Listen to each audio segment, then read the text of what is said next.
I still remember the morning it all began. The house felt colder than usual, even though the sun had already climbed high above the trees. I had just finished my tea when my phone buzzed softly on the table. It was my nephew Ahmed. His voice sounded calm, but there was something hidden beneath it. Auntie, I'm coming to pick you up. We need to talk, he said. I paused. Ahmed had always been gentle, always respectful, but something in his voice made my heart tighten. Still, I agreed. Sometimes you learn to keep your questions quiet, especially when life has already taught you to carry silent worries. When I stepped outside, the street was quiet. Leaves whispered against the pavement, and a soft wind brushed my face. Ahmed pulled up in his small car, and as I opened the door, he didn't smile. He just nodded, eyes heavy and distracted. I sat down slowly and closed the door. Before I could speak, his hand moved quickly. He covered my mouth gently, not to hurt me, but to warn me. Don't say a word, he whispered, his voice trembling. They're listening. I froze. My heart beat in the center of my chest, loud enough that I feared someone might hear it. Ahmed looked at the dashboard, then the small screen of his phone. He turned them both off, almost in panic. This car, it's safe, he whispered again, but only if we don't talk yet. We drove in silence. The only sounds were the wheels rolling over the road and my own breathing. I watched the houses pass by, the same neighborhood I had walked through for years. Everything looked normal, but the feeling inside me was not. After a few minutes, he pulled to the side of a quiet road near a small park. Children were playing in the distance. Their laughter floated through the air, but somehow, it only made the silence inside the car stronger. Auntie, he finally said, his voice lower than I had ever heard it. Something is happening in our family, something dangerous, and you must not trust anyone until I explain. I felt my fingers shake slightly. I tried to speak, but he shook his head again. Not yet. Let me think. Let me make sure. I looked at him carefully. He was nervous. His eyes scanned the mirrors over and over, as if the air behind us might turn into something solid and frightening. I leaned back and breathed slowly. When you reach my age, you learn how to hold fear quietly inside your chest. But I could feel the weight of a shadow falling across the story of my life again. We sat there for a long moment, neither of us speaking. And that was when I knew this silent car ride was not just a warning. It was the beginning of the darkest secret my family had ever kept.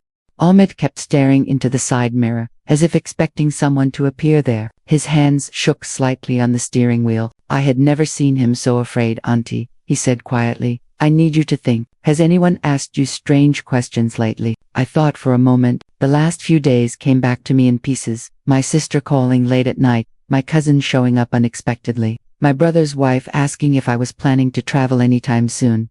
I suppose, I whispered, unsure. Ahmed sighed deeply. They're watching who you talk to. They want to know what you know. My heart jumped. But I do not know anything, I said softly. He nodded. Exactly. That's why you're safe for now. His words felt like cold water. Safe, for now. He looked at me, eyes full of worry.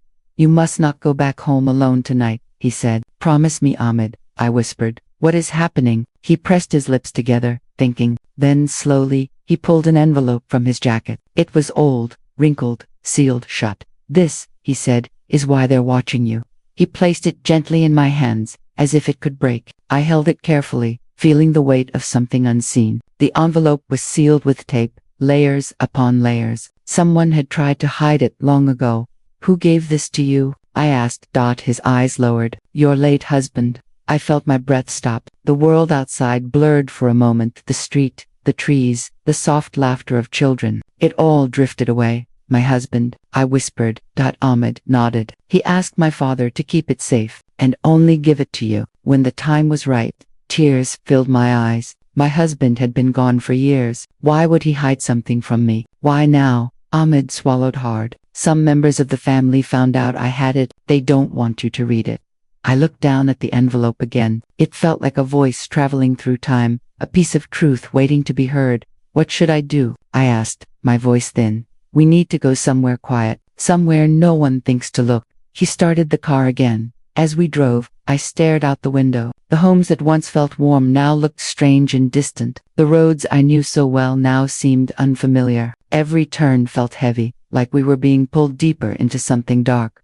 Ahmed's voice broke the silence. You may forgive them someday, but first, you must know the truth. I closed my eyes and breathed slowly. A quiet ache filled my chest. I wasn't ready, but maybe no one ever is. That we drove on, into the evening light, and so began the journey toward a truth I never asked for, but could no longer avoid. If you're listening to this story, please like, share, and subscribe to support the channel. Your support helps us bring more emotional true life stories to you. Thank you for being here. We drove for almost an hour. The city slowly faded behind us, replaced by open fields and tall, whispering trees. The sun dipped lower, painting everything in a soft golden light. I kept the envelope on my lap, untouched, afraid that opening it would change something forever. Ahmed finally stopped the car near a small, quiet lake. The water was still, peaceful. A wooden house sat at the edge, old and lonely, as if it had been forgotten by time. He turned off the engine and stared at the house for a moment. "No one comes here," he said softly. "It's the safest place I know." We stepped out of the car. The cool breeze touched my face. I heard birds settling on branches and the soft rustle of leaves around us. For a moment, the world felt calm. Too calm. As we walked toward the house, I whispered, "Who else knows about this place?" Ahmed shook his head. "Only my father. He brought me here when I was younger. He said one day, someone in the family might need it." The wooden steps creaked beneath our feet as we entered. Dust floated in the air like tiny stars. The room smelled old, but it felt safe. Ahmed pulled the curtains closed and turned on a small lamp. Its light was warm, almost comforting. "Sit," he said gently. I sat at the old wooden table, and my hands trembled slightly as I placed the envelope in front of us. "I need you to be ready," Ahmed said quietly. "What is inside might hurt you." I swallowed. "Then why give it to me at all?" "Because pain is better than lies," he answered. His words settled deep inside me. Slowly, with careful fingers, I opened the envelope. Inside were several folded letters, written in my husband's familiar handwriting. My breath caught. The first letter began with my name. Just seeing it written by him again made my eyes fill with tears. "My love, if you are reading this, then I am no longer by your side." The room fell silent. I could almost hear his voice, gentle and warm. "There are things I kept hidden to protect you. Our family has secrets, some of them dangerous. And soon, someone might try to take what belongs to you." I looked up at Ahmed, confused. "Take what?" He hesitated. "Property documents, rights. Your name is on them. They want you gone so they can claim it." I felt a heavy weight settle on my chest. People I loved, people I trusted, would they truly do this?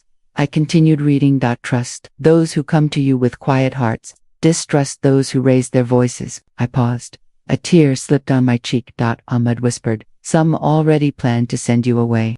They were waiting for the right moment." The letter ended with one last line, "And remember, our nephew knows everything." When I looked up, Ahmed's eyes were filled with something I had never seen in him before, fear mixed with love. Outside, the lake rippled softly, as if carrying whispers across its surface. And deep inside, I felt something break, and something awaken. I sat there at the old wooden table, staring at the letter. My husband's handwriting seemed to pull me back in time. His words were gentle, but they cut deeper than any sharp blade. The silence of the room felt heavy, as if the walls themselves were waiting for me to speak.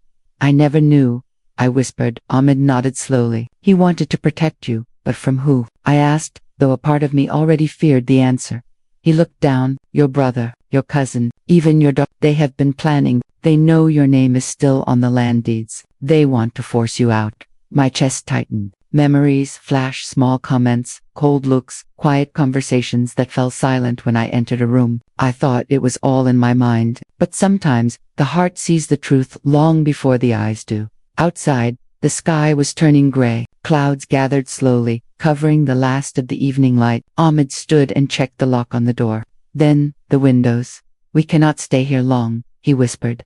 I touched the second letter. My hands trembled. It was dated years ago, long before my husband passed. I unfolded it carefully. "My love, if they come to you with smiles, do not be fooled. There are hands that look gentle but carry knives behind their backs." But my breath grew shaky. I remembered the moments, my cousin offering to help with paperwork I never asked for. My daughter-in-law asking why I needed a house so big for just myself. Tears slipped down my cheeks quietly. Ahmed placed his hand over mine. We will protect you, but you must trust me. I nodded, unable to speak. Suddenly, a sound echoed through the room. Crunch, leaves outside, footsteps. We both froze. Ahmed moved quickly, turning off the lamp. Darkness wrapped around us like a blanket. Only the faint glow from the window gave shape to the room. We listened. Another step. Then another. My heart pounded so loudly I feared whoever was outside could hear it. Ahmed whispered, "Stay still." We waited. The footsteps moved closer to the door, slow and careful. A shadow passed across the window. My fingers gripped the edge of the table. After a long moment, the footsteps moved away, slow at first, then faster, fading into the distance. Ahmed let out a shaky breath. "They know we're here," I whispered. "They have people watching all your movements. They must have followed the car." I felt a chill crawl up my spine. The house that once felt safe now felt like a fragile cage in the middle of a storm. Ahmed closed the curtains tightly. "We have tonight to decide. After that, they will move against you." I leaned back and closed my eyes. Everything inside me trembled, not from fear alone, but from betrayal. The family I cooked for, loved, and cared for, wanted to erase my name. Outside, thunder rolled across the sky, deep and distant. The storm was coming. And so was the truth. If you are following this story, please like, share, and subscribe to support the channel. Your support encourages us to bring more emotional, real-life stories to you. Thank you for listening.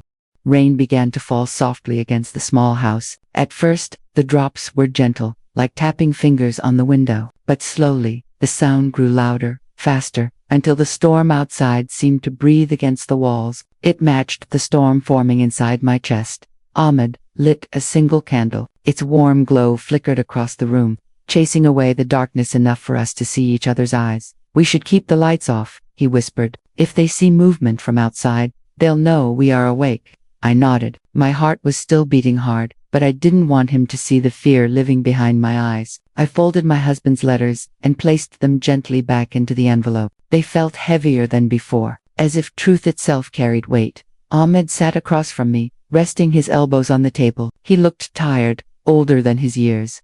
"When my father told me about the letter," he began softly, "he warned me that one day, the family would change. Greed can turn familiar faces into strangers." His words sank deep. "How long have you known?" I asked quietly. 3 years, he sighed. "They've been planning slowly. They waited until you were alone, until they thought you were weak." My chest tightened. I thought of every small kindness, every smile I gave, never imagining the hands that would one day push me away. Lightning flashed outside, lighting up the window for a moment. In that brief flash, I thought I saw a silhouette near the trees. My breath caught, but then darkness swallowed the scene again. "Ahmed," I whispered, "why didn't you tell me earlier?" His voice cracked. "Because I was afraid. I did not know who to trust. I needed proof." Silence hung between us like thick smoke. Finally, Ahmed pulled a small metal box from his bag and placed it on the table. The box was locked, old, and scratched. "My father kept this too," he said. "It has documents with signatures and plans, names, dates, everything." I stared at the box. Its presence felt like thunder. "They already lied to the lawyers," Ahmed continued softly. "They tried to change ownership without you knowing." I closed my eyes. For a moment, I felt myself fall into a quiet sadness. Not anger, just a deep, tired sadness. Families aren't supposed to do this. Outside, thunder cracked loudly, shaking the windows. The candle flickered wildly. The house groaned under the weight of the storm. "We'll leave before sunrise," Ahmed said. "But tonight, we need to rest." He stood and moved toward the small bedroom, checking every corner, every shadow. He returned with blankets and placed one gently over my shoulders. "You're not alone, Auntie," he whispered. I held his hand, tears filling my eyes. "Thank you." As the storm raged outside, we lay awake in silence. Wind howled through the trees. Rain slammed against the roof. The world outside demanded to be heard. But inside that small house, I held my breath, clutching the envelope and the box tightly against my chest. Just before I drifted into uneasy sleep, one thought whispered through my mind like a prayer. If the ones you love can hurt you, then the truth is all that can protect you. I woke before sunrise. The storm had passed, but the world outside was still wet and quiet. A thin fog curled across the lake like a pale blanket. I could hear the soft dripping of rain from the trees. It should have felt peaceful, but it did in single quotes T. Ahmed was already awake, sitting near the window with tired eyes. He hadn't slept at all. You should rest, I whispered. He shook his head gently. I heard something outside, around 3 in the morning. It was faint, but footsteps. Someone came close. A small shiver ran down my back. I pulled the blanket tighter around me. The letters and the metal box sat on the table, quiet but powerful. They were like two silent witnesses to everything that was happening. Ahmed walked toward the kitchen and poured a glass of water. His hands were slightly shaky. We need to leave soon, he said. They will not stop searching. I nodded, though fear held on to me like a cold hand. Where will we go? To a lawyer my father trusted, he replied softly. Someone who knows how to protect this kind of document. My heart felt heavy. I didn't want lawyers. I didn't want conflict. I wanted my home, my family around the dinner table, laughter in every corner. But sometimes life pushes you into battles you never asked for. Before we could speak again, a sudden knock echoed through the quiet house. 3 slow knocks. I froze. My heart jumped painfully. Ahmed's eyes widened. He motioned for me to stay silent. We stepped back from the door. The house seemed to hold its breath with us. Another 3 knocks. Louder this time. Ahmed whispered, "Do not speak. Do not move." We stood still, listening. After a long moment, footsteps moved away from the door. We waited in silence, too afraid to breathe. "We have to go now," Ahmad whispered. He grabbed the envelope and placed it carefully inside his jacket. He handed me the metal box. "Hold it close. Do not let it leave your hands." We slipped out the back door. The wet grass soaked through my shoes. My heart beat fast as we moved toward the car, staying low behind bushes and trees. The world around us was still half asleep, unaware of the fear inside my chest. As we reached the car, I heard a voice from the distance. "Check around the house again." My breath caught. They were close. Ahmed unlocked the doors quietly, and we slipped inside. He turned the engine with trembling fingers and slowly rolled down the road, careful not to draw attention. When we were far enough, Ahmed finally breathed out. "They're desperate now. They know the letters can destroy their plans." I pressed the metal box against my lap. It felt like holding the beating heart of truth. As we drove away, I looked back one last time at the small house. The fog swallowed it quickly, like a secret disappearing into the morning. "Where will this end?" I whispered. Ahmed's voice was soft but strong. "When the truth is spoken, and lies are no longer allowed to live." I stared forward, the road stretching into the unknown. And somewhere deep inside, fear and courage began to walk together. If you're listening to this emotional story, please like, share, and subscribe to support the channel. Your support helps us continue bringing real, heartfelt stories to you. Thank you for staying with us. The road stretched long and empty as we drove deeper into the countryside. The rising sun slowly pushed away the fog, revealing soft colors across the sky. My hands rested on the metal box, but my heart rested nowhere. It felt as if it wandered lost between the past and the future. Ahmed's eyes stayed focused on the road. His voice was quiet. "The lawyer's office is in a small town. No one will think to look there." I nodded, though worry clung to me. Everything in my world had shifted. The voices I trusted had turned into echoes of doubt. After a long drive, we reached a small brick building. A wooden sign hung above the door, faded by sun and time. Ahmed parked the car and turned to me. "Before we go in," he said, "you must be ready for whatever truth we learn today." I took a deep breath. "I am old," I whispered softly, "but not weak." He smiled, a little tired, proud smile. We stepped inside. The office smelled of paper and old wood. Shelves were filled with books, and the walls held framed certificates. Behind a desk sat a man with kind eyes and white hair. He stood when he saw us. "You must be her," he said gently, looking at me.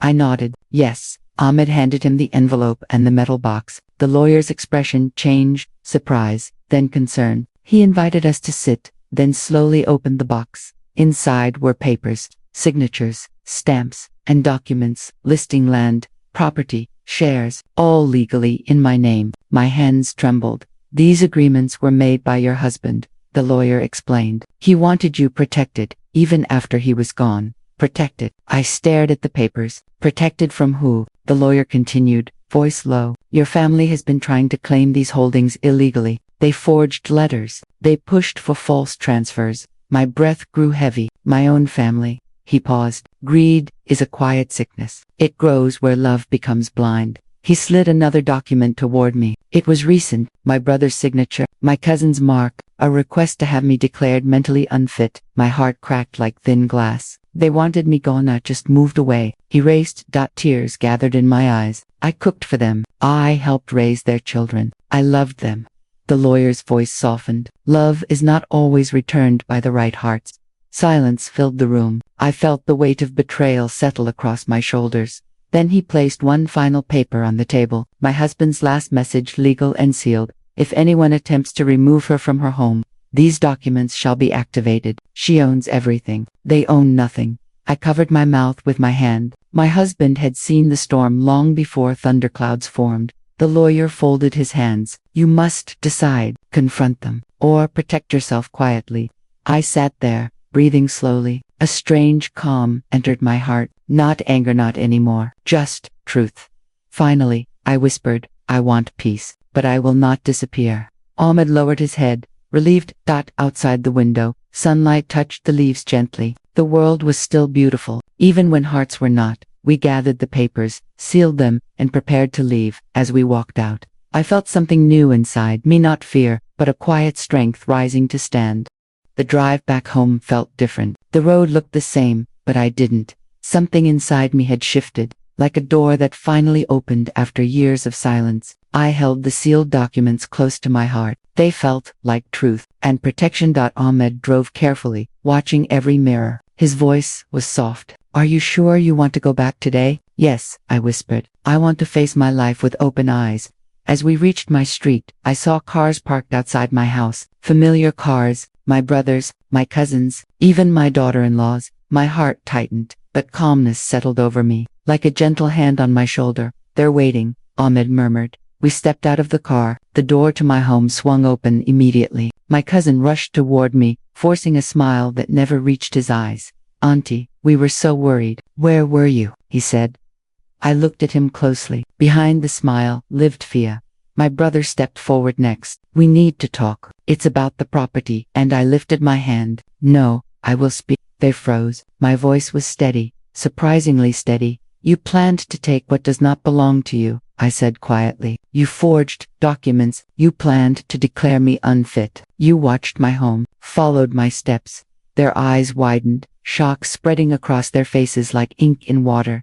My daughter-in-law whispered. Who told you? I held up the envelope. My husband did, long ago. Silence fell, heavy, thick.